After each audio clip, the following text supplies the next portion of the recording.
নমস্কার, কেমন আছো তোমরা সবাই? আমার ছোট ছোট মুহূর্ত চ্যানেলে তোমাদের স্বাগত জানাই।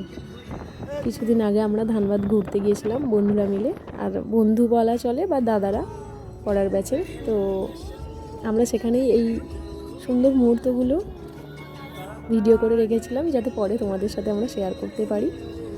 তো জীবনে প্রথম এই দাদা বা বন্ধুদের সাথে ঘুরতে যাওয়ার যে মজাটা, সেটা আমি খুবই আনন্দ করেছি।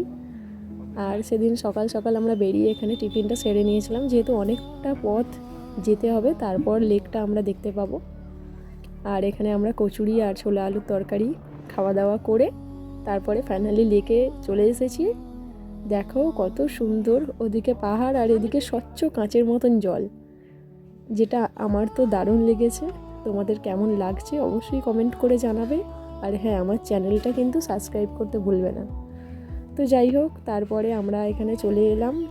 আর এখানে তার কিছুক্ষণ পরেই দেখি ফটোশ্যুট চালু হয়ে গেছে। দেখতেই পাচ্ছ এখানে মিনময় আর সৌরভ একে অপরকে ফটো তুলে দিচ্ছে, মিনময় পোজ দিচ্ছে। তো এইভাবে খুবই আনন্দ হয়েছে। তো দেখতে পাচ্ছ আমি একটা নতুন ভিডিও নিয়ে তোমাদের সামনে চলে এসেছি। তো আমরা অলরেডি ঘুরতে চলে এসেছি আর এই লেকের সামনে ধানবাদে। তো দেখো এখানে আমরা শুধু ভাবি যে মেয়েরাই ভিডিও করে, ফটো তোলে, আর এখানে দেখো ছেলেপুলেগুলোও কন্টিনিউয়াস ফটো ভিডিও তুলেই যাচ্ছে। ওরা মানে 1 ঘন্টা পর ব্যস্ত।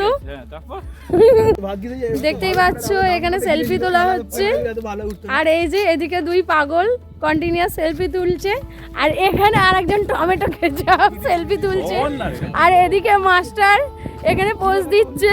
ঠিক আছে, কন্টিনিউয়াস এগুলো চলছে। শুধু মেয়েরাই ভিডিও করে না, মেয়েরাই ফটো তোলে না, ছেলেরাও করে, ছেলেরাও কন্টিনিউয়াস ফটো তোলে। আর এখানে আমিও একটু ফটোশ্যুট করছিলাম, আমাকে জিৎ ভাই একটু ভিডিও করে দিচ্ছিল, বলছিল রিম্পাদি তুমি এরকম করো, তবে ভিডিওটা খুব সুন্দর আসবে। আমাদের এই ট্রিপটা কেমন লাগলো অবশ্যই কমেন্ট করবে, লাইক করবে।